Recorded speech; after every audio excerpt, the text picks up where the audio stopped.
Saw this story yesterday from Mike Florio on Pro Football Talk, Abdalla, that the talks of an alternative to the onside kick will be discussed once again this offseason in the NFL. You know, this past season, the new rules for the onside kick, they're kind of crappy. Like, I get it. Player safety. I understand. I get why they changed the rules. As a fan, knowing that there's virtually no chance to recover an onside kick ruins the end of the game for me. Yeah. I like when the team that's chasing has a chance. I like it. It throws some chaos into the end of the game, especially when you're watching two teams that you don't root for, specifically in an NFL contest. But the fact that you have to tell the other team before you try the onside kick, and the fact that there's no running start, and that it virtually is an impossibility to recover an onside kick to get back that possession at the end of the game, kind of ruins it for me. So this is what has been proposed by Mike Florio on Pro Football Talk, is that there are talks from multiple sources that would suggest that you could replace the attempt of the onside kick with a one-down play, 4th and 13. You can have your offense on the field, 4th and 13, and if you complete the first down, you get the ball back. If you don't, turnover of the possession, and it goes to the other team. What do you think of this idea? Do you think this is something that could possibly get some steam and perhaps enter the conversation as a rule change in the NFL? I don't like it. Because I guess I'll be the old curmudgeon, and I don't like change in the game. Stop changing every year. Just leave the game the way it is. Stop changing everything. I didn't like it when they told you that you had to announce that you were doing an onside kick. So everybody be like, all right, everybody. Yeah. We're going to try. What happened to when in a Super Bowl they came out and did an onside and just did an onside kick and just like, oh no. We're doing an onside kick. Well, like when the Saints pulled it off in the Super Bowl with Sean Payton. Yes, exactly. Yes. Out of nowhere. Out of halftime. Out of nowhere. Yeah. And it surprised everybody because that's the point of the game. The element of surprise and gamesmanship and like all this and this game of chess that you're trying to do. But when you announce it, like, why don't you just give the other team your play sheet and just say, this is what we're going to run today and give us yours, and then we'll see if we can stop it. Now, the Florio story doesn't have the specific number, but the odds to recover the onside kick are so low. You virtually have no chance to recover. A couple were this year. Okay, a couple. I understand. But at one point, it was like you had like a 10% chance. Yeah. Or like a 14% chance. There's no way that it's above like 3% now. I understand that, but also the odd when you have to use it, the odds of you coming back in that game are also significantly low. Okay, but that shouldn't determine whether or not you could utilize the onside kick. I get it. I just don't like this. It's gimmicky. It's gimmicky. I think 4th and 13 is interesting. That to me is doable. Why the 13? I don't know. And Florio doesn't explain. He just says it's something that has been floated in the past. And that was the idea that originally was suggested. I've also heard something of like a 4th and 20 idea where you maybe make it even more challenging. Make it 20 yards that you have to get the football back. I could see that being a part of the conversation as well. Both gimmicky, but I also think that when you look at it and you watch these games each and every Sunday, like we all do, it's one of those things where right now the onside kick is improbable. And when it does happen, okay, it's pretty neat. But like they've changed so much with the kicking game to begin with. Mm-hmm. The fact that you get the ball now at the 35, the fact that you have the kicking zone, all these different elements of the kicking game. Yeah. I don't know if I would really have a problem if the NFL had the option that you could say, we want to try an onside kick, or we're going to go 4th and 25, one play. If we get it, we get to keep the ball. If we don't, it's a turnover on downs. I don't think that that's a bad idea. As an offense, if you have a good team offensively, you're always going to go for and I wonder, okay, let's spin that forward. Say it is 4th and 13. Say that's what they settle on, 4th and 13. Okay. Someone's getting fired over this. No, I mean, Someone's getting fired over this, if you're a offensive mastermind, say a Kyle Shanahan, yeah, a Joe Brady, someone's getting fired over a this. Sean McVay, a Ben Johnson, Yeah. 4th and 13 This is going to cost people their jobs. in the first quarter. Yeah. You score on the opening possession. Someone is going to Why lose wouldn't you their just go job. 4th and 13 and say, all right, we're running again and we want to double up a score to start the game. And then you score and it's 14-0. It's your time to kick off and you say, actually, a third time. Let's double down again. 4th and 13. You go for it. And you're just keeping the ball for the entire first half. Because then you're going to have someone for the other coach running across the field to throw hands. Well, I mean, I guess the punishment would be you would have to have the play take place at like the 25-yard line. So then if you don't get it, the punishment is you essentially have given the other team a free field goal. At least a field goal. At least a field goal, right? That's what you'd have to do. Yeah. Otherwise, so like, why wouldn't you do it? If you were a team like the Rams and you have a great quarterback and you have a stud defense, that's why wouldn't you just happen. say, all right, we get the ball first, we're going to take it, we're going to score, go down the field, score, and then say, all right, here we go. We're going to go for the 4th and 13. We're going to get it. We're going to keep the possession of the football. That's why this isn't going to happen, because a team with J.J. McCarthy exists. Because teams with bad quarterbacks, because teams with C.J. Strouds This exist. isn't fair for us. Exactly. Because teams with bad quarterbacks exist. And so they're going to vote against it. And there's too many teams that see that, oh, you have Mahomes, and oh, you have Ben Johnson, and oh, you have McVay, and you have Shanahan, and you have Kubiak, little Kubiak, as you like to call him. Little Kubiak with the Raiders. And the Raiders have nothing to lose, so why not just do it every time? Because they're the worst team in the NFL right now. That's the other thing that I dislike about the current onside kick situation is that it's limited to when you can do it. Yeah. Like, that also sucks. See, that's the problem with why are you limiting what people can do? If I want to do it at the start of the second half, why can't I just do it?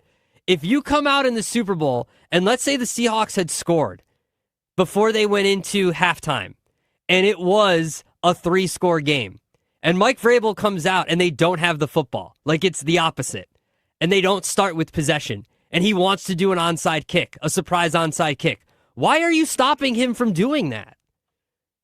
To me, it's all just, why are you stopping taking the fun out of football? Yeah, right. Like taking the element of surprise out of football. Oh, we got to tell you that we're doing an onside kick, but wait, we can't do it until the fourth quarter. We can't do it now.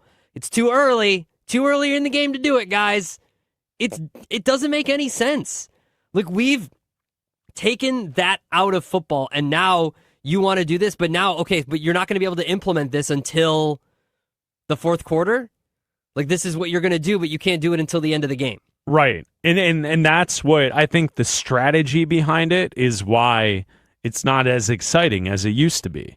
Now I also could see the NFL side of this thought is, if you did have a potential change to the onside kick rule, as we're talking about with Mike Florio's piece on Pro Football Talk, it's Bleck Abdalla here on Westwood One Sports, I could see, like, the NFL could look at it and say, the more that we have our quarterbacks on the field making plays, the better for the product. That's essentially the entire machine is built around quarterbacks, big pass plays, and keeping them upright. You're also exposing them to injury more. Perhaps, but you can't really touch a quarterback anymore. So it doesn't, like, what is better for the viewing of a football game? The better for a viewer, the better situation for a viewer is seeing a quarterback on the field with their players. Mm-hmm. And I could see a situation, if you're down 2 scores and you have the ability to score a touchdown under 50 seconds with no timeouts, mm-hmm. and you get the chance to get the football back, I mean, you got to talk about the drama there, where it builds to the fact that you get that one play to try and get the football back to then drive down the field. It certainly is something that I think people would enjoy. I think there's a lot of loopholes to it that we could point out and say why it doesn't work. But of all of the different ideas, this would be the least bothersome to me, because they've ruined the onside kick play to begin with. Yeah. I would prefer to just go back to the old ways where it's like a 15% chance or so, and you get a scrum, and hopefully a ball, the football bounces the wrong way off a shin, a knee, an elbow, and then boom, it pops up in the air and guys are fighting for it. That's the way I would prefer it. But the new way is like, it's impossible to get the onside kick now. Why don't you put the ball at the 50-yard line and have two guys run as fast as they can to see who can recover it first? Steal the bacon? Like the XFL did. But that's a game that I played in gym class as a kid. And that's how Isn't that what they called it? That's how the XFL tried to do it. Isn't that what it was called? Steal the bacon? So, yeah. You line up on the baseline of the gymnasium. You have kids on one end, kids on the other end, and then there's like a pin in the middle. What was it? Like a bowling pin in the middle. And then you list off a number, right? So each kid has a number, and they say like number 7, and then the two kids who are labeled as 7 come dashing out to the middle, and then you have to like try and grab the pin and run back to your side before you get tagged. Yeah. Or you could be sly and run in there, steal the pin, and then avoid the tag and bring it back to your side. The XFL did that. That was a great game. I believe the guy separated his shoulder on the first play. Yeah, he was injured on the very first play. On the first play of the season of the XFL. So no, you can't like. I just don't like adding more gimmicks to, and I understand like the dynamic kickoff has added more returns, and it's taken away injuries, and it's helped the game in that way. It's added more plays to the NFL, and I've gotten on board with that. I still don't mind just booting it into the end zone either, like I see in college on Saturdays all the time. I still don't think there's anything wrong with that. And I also think that when you have, when we saw with the Rams, because they're so bad at special teams, that they just booted it into the end zone because they can't defend it. So they just took the element out of it and just said, we're just kicking it through into the end zone because guess what? We can't stop anybody on special teams. I do think it's notable. No one complains about the old way of the kickoffs when they're watching college football. No, they don't. Like it's almost refreshing to see it the way it used to be in college football. I don't mind it at all. Bleck Abdalla here on Westwood One Sports and the Westwood One Sports app. Last week, we were in San Francisco for the Super Bowl, and we were on Radio Row, and we had a lot of great football conversations. You can check out many of those interviews on our YouTube channel. Go to Bleck Abdalla Show on YouTube to find those videos. You can also listen to the podcast from the shows last week on our podcast pages on Apple, Spotify, and on Odyssey. One of the guests that we talked to, we had a great conversation with Mike Mayock, draft expert, former GM in the NFL. He used to be on the NFL Network, works for Westwood One Sports. We had a great time talking about young quarterbacks, and this was a part of the conversation that we had with Mike Mayock last week. If you go back and just look at the last 20 years of drafts of first-round quarterbacks, the hit rate isn't even 50%. Okay, and you have to ask, this is what you're talking about. Yeah. Why? Yeah, right. And I'm fascinated by the topic, especially with the resurgence of the guys we just talked about. Why are they all of a sudden effective again? Right. We can measure a guy's arm. What kind of athlete is he? How dynamic is he? We can do all those things. But at the end of the day, with the game on the line, if he's going to throw it to the other team, we got a problem. Okay, that's oversimplifying the whole thing. But here's what I think people don't understand. By definition, if you go in the first 5 picks of a draft at quarterback, you're going to a bad football team. Yeah. Point number 1, right? Point number 2, the kid has to have a certain amount of maturity, and he's got to be emotionally and physically tough because he's probably going to take a beating. But what we don't understand is the team owes this kid an infrastructure to try and protect the kid, not just physically, but in every way. So, for instance, can you run the football? That helps protect a young quarterback. Do you play some defense? That helps, so you don't have to have a shootout every week and win a game. And can you help him protect the football and develop? And we're not. Who's your offensive play caller? So that was Mike Mayock, a part of the conversation, breaking down young quarterbacks with Bleck Abdalla. Find the full interview on our YouTube channel, Bleck Abdalla Show. Like and subscribe on YouTube. And Mike makes a great point. And when we look at the young quarterbacks, if we go back to the 2018 draft, the two names that kept coming up from that draft class that we talked about at length last week, we got a chance to sit down with Baker Mayfield. He was the number 1 pick. Sam Darnold was drafted to the Jets. He wins the Super Bowl. Those 2 names kept popping up. The 2018 class also features Josh Allen, an MVP, who's gotten to the conference championship game with the Buffalo Bills, and Lamar Jackson, a 2-time MVP. He's also reached the AFC championship game. So Baker, Sam Darnold, Allen, Lamar, all in the 2018 draft class. And at times, a couple of those guys, Baker and Sam, were deemed busts. And what Mayock was kind of laying out for us in the conversation is like so much goes into it that it's not a surprise that these individuals like Mayfield and Darnold now, later in their career, they're having success because they were good prospects coming into the NFL. Well, sometimes it just takes the right fit and the right person. Like he said, look at, what happened in New York with Daniel Jones, right? Like with Daniel Jones, it just wasn't the right fit. And then he goes to Minnesota for 2 months. And then all of a sudden he sits in a room with Kevin O'Connell and he's all of a sudden fixed or whatever. He learns something and he goes to Indianapolis and we're talking about, are the Colts going to the Super Bowl? Is Daniel Jones going to win the MVP? And he gets hurt and they fall off a cliff. With Sam Darnold, he goes to San Francisco for a couple months and he's the backup and he gets in a room with Kyle Shanahan and he learns a couple